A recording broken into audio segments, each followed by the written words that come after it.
Hi, everybody. This is Dawn Mitchell, and welcome to Dawn of Sports. Today, we are talking with two former Gopher volleyball stars, and you know their names, both Minnesota natives. We're talking to Tori Dixon and Sarah Wilhite Parsons. You remember that name as well.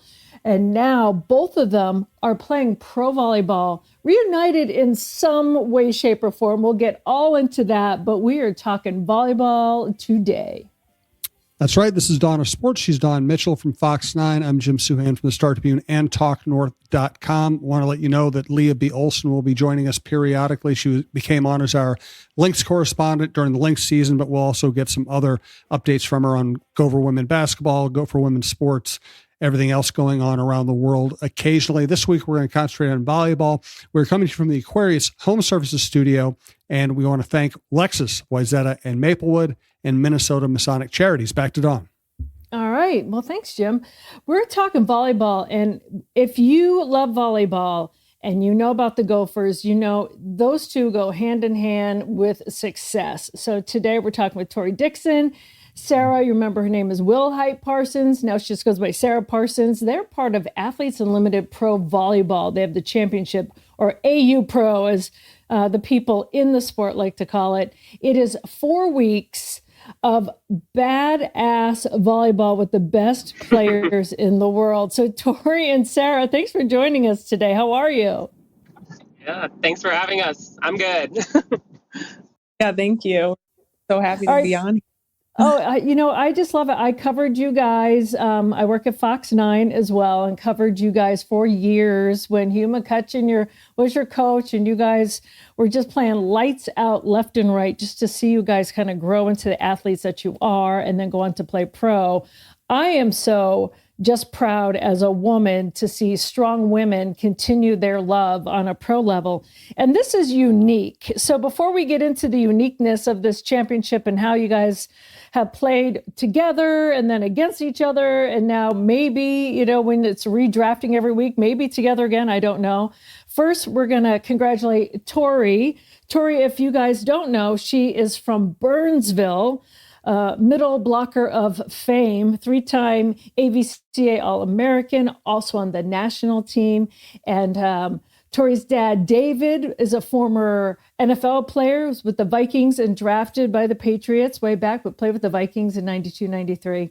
And Tori, just first off for you, I know, badass player, just like Sarah, but when you graduated, I know that you're playing on the national team. You played internationally. When you see the game of volleyball just kind of grow for women outside of college, how proud are you to kind of not only be part of it, but to actually kind of take it forward with you and make it what it is becoming?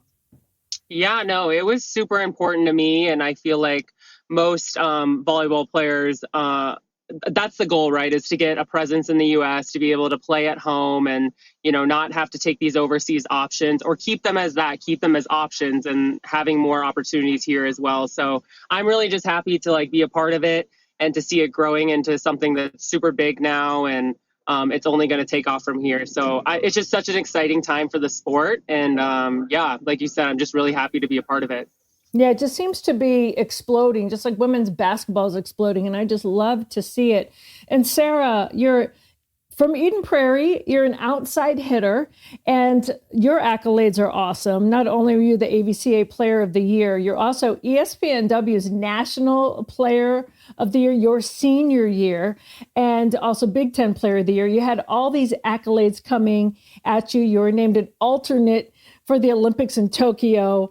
When you have that kind of success, knowing that you too can go in the national team and play international, do you feel like, listen, I see a ceiling ahead in the future and I need to break through that? I mean, you have these powerhouse of accolades behind you. Did you feel that pressure that you had to actually kind of pick up the baton and do some work to continue this as well? Yeah, I would say, I mean, college was amazing. And then having the opportunity to play professional was also amazing. It was definitely a transition going from collegiate level to professional level. And I'm really grateful to have had years overseas, but I'm even more grateful to be able to come back home and play in the United States. And like Tori said, just women's sports is taking off. And so just being able to be a part of it is amazing. And I feel like as it grows, we're all growing as players and people too. And so I still feel like there's more to give, which is really a really cool place to be. And I'm learning a lot from those around me. So yeah, there's always ways to grow and improve. And I think we deal with that every day. Yeah, Tori, let me ask you this. I know both of you have said it's so good. We love international play, but it's so good to be able to play back home. I know for on the women's basketball side, Nafisa Collier started Unrivaled because she didn't want like the women that were in the WNBA to have to go overseas to make extra money. And, because people get married, they have families, it just gets more and more difficult. So she created Unrivaled. What is this AU Pro Volleyball Championship? I know it's 4 weeks, but it's just got a unique format and unique scoring. But what does that do for the women to be able to have this kind of event? It's in Madison and in Omaha, so it's here in the Midwest. How important is it for you as a woman and to stay stateside, so to speak, and to do this? How cool is this whole championship, and how did it come to be? Yeah, like you said, it is something that's really unique, and it's a different format and all the things. So I think AU came to be. I don't even know who the initial founders were. I know our two owners and everything. They really love women's sports, and their AU actually has softball leagues and a basketball league that happened, I think, before AU volleyball. So it's just something that's so important, and it's just an alternate thing. I don't want to sit here and say oh my gosh, I hate overseas, I'm never going back, because right. I think Sarah can attest to overseas makes us grow so much as people and as players. And it was a great time for that point in my life, but I love that there's options now, and I love what AU does. It's very player oriented, player led. I think the players and everyone have a really big say in how the league is run. And I think that's really important, just because we also have a lot of experience in, hey, this works overseas. Hey, we don't like this. Hey, we need this. And AU is really accommodating to that. And I just really, really appreciate all the work that they do to bring pro volleyball to the US and kind of be the pioneers of that in the way. There was pro volleyball way back when, maybe 20 years ago, and AU was actually the one that kind of brought it back. And now we see a bunch of other leagues kind of taking some things from AU and learning from them, twisting them. So we're just happy to be a part of it, honestly. Well, Sarah, it's kind of cool then, right, that you get to play against Tori again. And I think you guys redraft each week. Is there a possibility you guys can play on the same team? I'm not quite sure. Can you tell me how that works? Yeah, they're draft every week. Tori and I actually had the pleasure of being on the same team the first 2 weekends. So we did time together, which was really fun. And now these last 2 weekends we're playing against each other. And so it's fun to do a little bit of both. And that's what's great about this league too, is there's a lot of good people in this league. And so even when we're playing against each other, we're chatting, we're having a good time. Of course, when the game's going, we're in game mode, but we really do interact with all of the teams throughout the week. And it's just a really fun dynamic actually to be competing alongside sometimes, and then other weeks you're competing against, and there's some strategy there, but also, yeah, it's just really fun. Sarah, you're also a mom. How do you balance everything like that and be a mom? And how cool, I don't know how old your kids are, but to be able to see mom again in that role of being an athlete is pretty cool. Yeah, I have a 9-month-old little boy, had him back in January. Wow. Yeah, and that's another Congrats. when Tori about Athletes Unlimited. They've just been so supportive of me as a mom. They have a great just policy and different rules in place that really help me be able to do both. Because that's a dream come true to be able to play in the United States with a baby in the stands. I really never thought that was possible, and here we are. And it's just I feel really blessed to be in this position. And there's some people who have come back and played after having children. And so I just hope moving forward that's I can be a resource to people who want to do that in the future. And just having leagues in the US is what makes it possible. And I just feel really fortunate. So, Tori, how cool is it for you that this tournament is in the Midwest? To have friends, family, kind of, be able to come and show the love and the support. And also, people don't forget your guys' names. You guys are at the forefront of bringing the volleyball to like dominance at the U. So, how cool is it to have this kind of quasi in your own backyard? Yeah, it's really cool. I love being back in the Midwest. It is really close to home, so everything is just a little bit easier.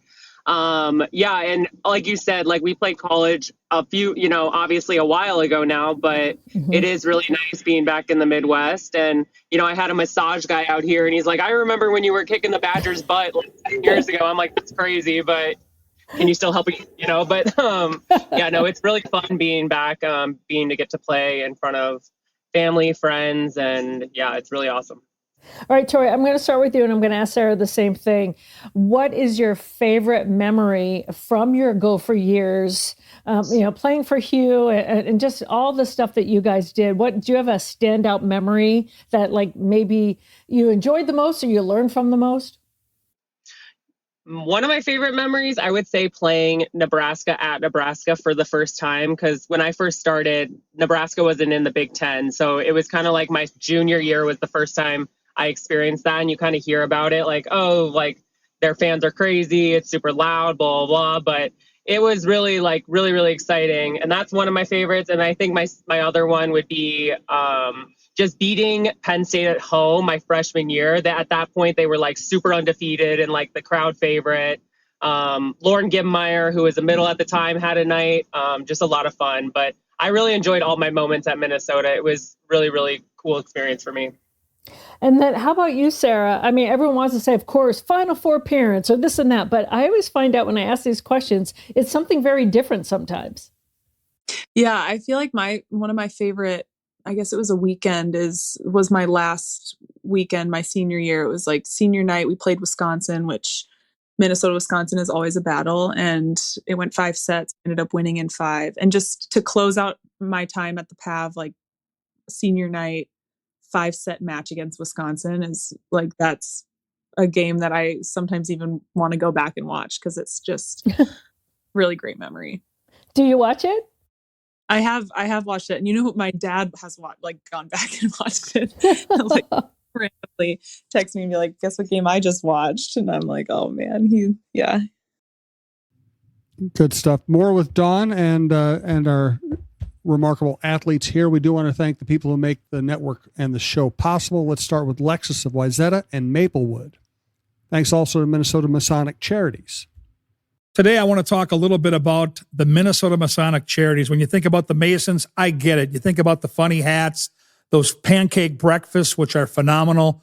My dear friend John Schweitz and I have chatted about this, and it's so much more than that. They've got the Masonic home over in Bloomington. They've got the hospital for the children over at the U of M. They are the largest fraternal organization in terms of charitable needs in our country, and they deserve a ton of recognition. So thank you, Minnesota Masonic Charities, for all you do and for supporting us over here at Talk North, and a special thanks to my good friend, John Schweitz.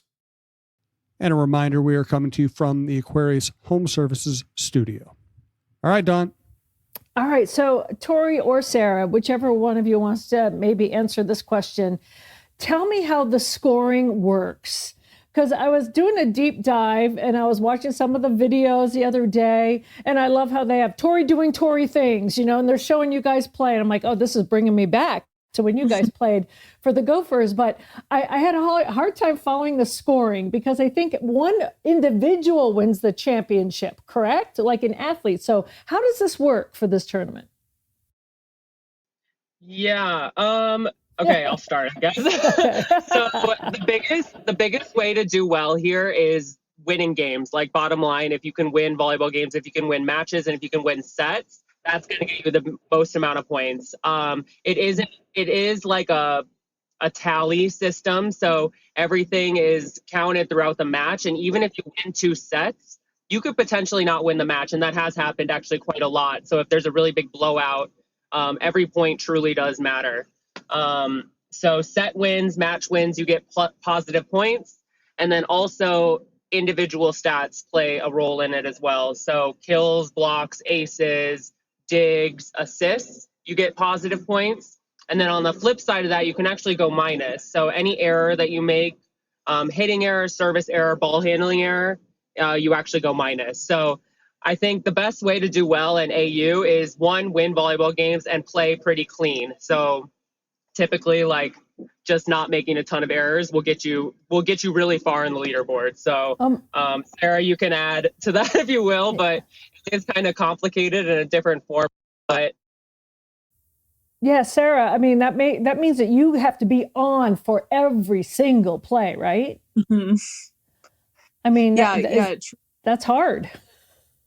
Yeah, truly every point matters, like Tori said. And you can feel really good in one moment. And then if the other team goes on a run, then that every point matters, which is, I guess, what's helped, I think, people be successful too, is just, one, focusing in 1 point at a time, but also just staying present in the moment, because it is easy to like get wrapped up in sometimes the point system. But I think when you just compete hard and kind of forget about the extra point system, I think that actually frees you up to play a lot better and play more also cohesively as a team when you're just worried about winning the next point. So it is it's my first year with Athletes Unlimited. Tori's been here a couple of years, so she understands the system a little more than I do. But there was definitely a learning curve of, oh, this is different. But at the end of the day, it is just 6 people on a side playing volleyball. So trying to simplify it is probably the best thing to do. Yeah. Well, what I love is it also gives all those volleyball junkies that are like total like fantasy type of, people love to dive into that. That gives them a plethora of stuff to follow then, right? For sure. Wow. So, and I know I had mentioned this, you guys get to redraft every week. And what I want people listening to really understand is we're talking about, these are the best volleyball players in the world. We're talking about Olympians, national team players, NCAA champs. So for you guys, how fun is that to be redrafted and then play against someone that you might have played against in college or with on a national team or saw an international play? How exciting is that for you guys? We'll start with Tori first. That keeps it interesting for you as well, right? Yes, I think like playing in this and being around such high level people, it also like makes you want to play better. But like, it's just crazy playing against some of the best players in the world and people you even grow up watching. Like, I remember watching Natalia, who's one of our Brazilian outsides. They won the Olympics in 2008 and 2012, I believe. And now she's like on the same court and just so nice, like the nicest person ever. And it's just like, oh, I didn't like you 10 years ago, but like now we got to figure out how to play together, But no, she's seriously like the nicest human ever. And so it's just really funny getting to see those personalities too. And like, people change when you compete with them and against them. And it's just a really cool experience, honestly. How is that for you, Sarah? Was there a player that you're like, oh, I hated playing against her, and now I'm like, oh, I love her? Yeah, that's a good question. I feel like Natalia is definitely one. She was my position. I didn't play against her a lot, but I do remember watching her when I was young. And yeah, sharing a court with her is great. Or Betty De La Cruz too. I played against her a lot with national team. She was with Dominican Republic but I think that's like the beauty of Athletes Unlimited, like being able to play with Tori again. I got to play with her my freshman year of college when she was a senior, and then played a little bit with national team together. And now we're back playing together again. And there's like a lot of those relationships that we have formed in the past that actually we're coming back together and playing together and against each other now. So I think that's really the beauty of Athletes Unlimited. Well, I want to give you both kudos. I have a goddaughter. My goddaughter plays at Madison West in Madison, where you are right now, and she's part of VC United. And so she's a junior, so she's starting to really dig into volleyball. And when there are former players from NCAA that now they follow you, right? They're like, oh, I loved her when she was a Gopher, and now they follow you to pro. You guys, and I'm not saying this lightly, you're an inspiration for a lot of these younger women that they can see the forest for the trees. Like, okay, I can go to college and play. I can maybe do international or be on a national team or play pro now, or even do this cool thing like AU. Have you had, and I'm sure you have, but we'll start with Tori first, an experience where these young girls are like looking up at you guys like a rock star now? Yeah, no, it's always awesome to see like so many young players and like club players and even some college players that come to the matches, just because like that didn't exist. I feel like pro volleyball was always around, but it was international. There was no like social media aspect of it when me and Sarah were like in high school and juniors and stuff like that. So being able to be kind of a role model in that sense is really cool. And then also just like, hey, like here it is, like you can be a professional athlete and you can be a mom and you can be awesome and badass and all these things, and it's just really cool to kind of be an ambassador for that. And yeah, it's really exciting when we get to interact with the kids and like you said, like high school athletes. It's really fun. So hopefully we get to see some of them in a professional jersey one day. And yeah, it's just really cool to be a part of that journey too. You know, Tori, I like how you say we didn't have that when we're growing up, right? You're on that fine line of like kind of being jealous, right? Oh, I wish I had that, but also being on the forefront, like, hey, I'm creating this for the next generation, right? It's like you're in the in between kind of. Yeah, no, it is kind of an in between. Like we always said that about like even like the NIL stuff or like the pro volleyball in the US, like we didn't have any of that. And so now to see like volleyball being put on that stage and like on that level how it is now is really so awesome, because it would have been so cool and just a really great opportunity if we had it. And yeah, there is for sure some jealousy there, but also it's like, no, this is like what volleyball and what female athletes like deserve this. So I'm just really excited that it's gotten to that level, and it's just a really cool time to be part of it, you know?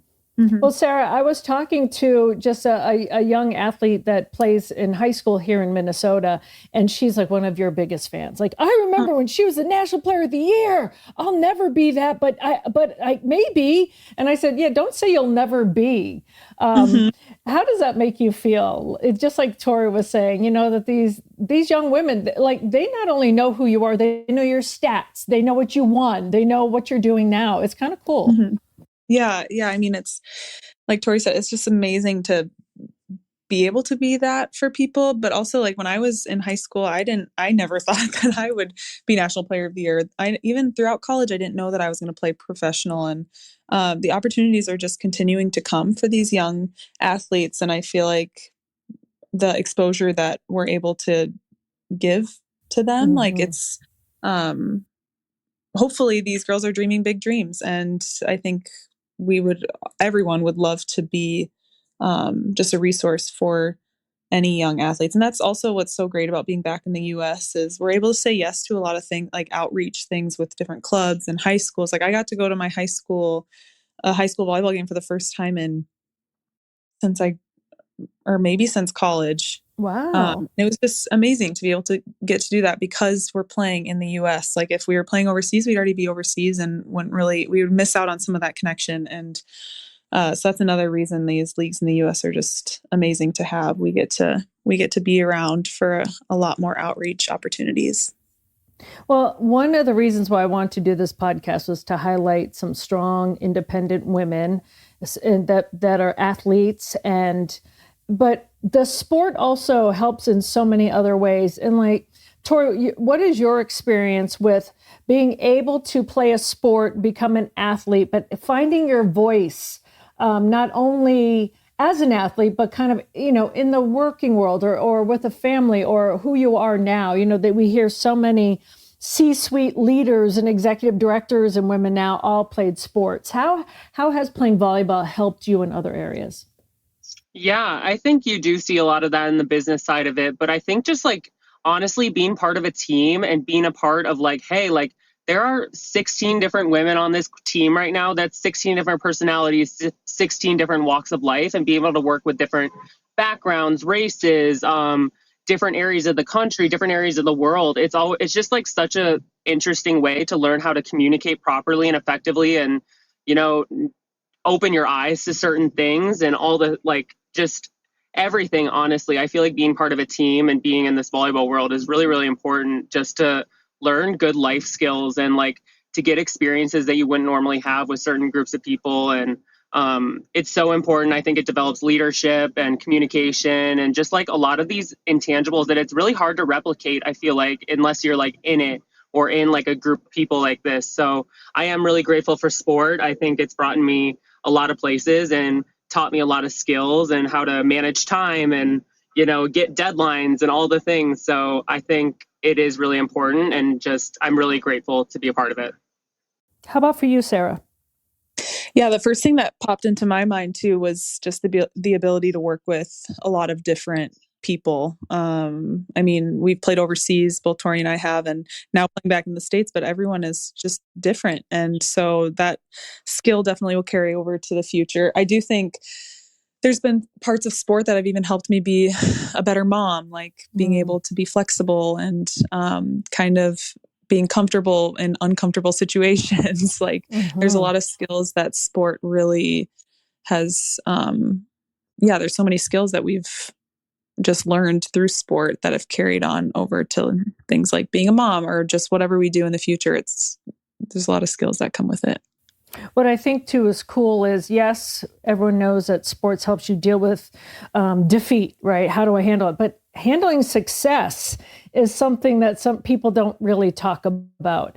And handling success and doing it humbly, but also gaining confidence from it, I think that's a skill that people don't really talk about as much. Because if you don't handle success the right way, sometimes that can become a detriment. Don't you guys think? Mm-hmm. For sure. And I think being on a team too helps with that, because it is like, especially volleyball is the ultimate team sport. Like so in college you get an award, but it's 100%, even though it's an individual award, it's a 100% a team award. And there's like a lot of humility with that too. But like you said, it gives us confidence, but it also, like, we want to be good teammates. That's one of our number one priorities especially in volleyball. You want to be a good teammate, and we want the team to succeed. It's not so much about us individually. Right. Well, I love both of you. Thank you so much. I enjoyed watching you back when you were with the Gophers, and when I found out you guys are playing pro, I've been kind of digging in, and it's so much fun. I think this AU thing, the whole concept of it is so fun, and now I'm understanding the scoring a little bit better.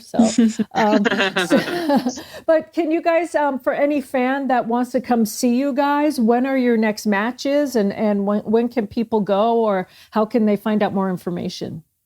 We're coming up on our last weekend in Madison. We play Thursday and then Saturday, Sunday this upcoming week. And then we're off to our next adventures, all of us.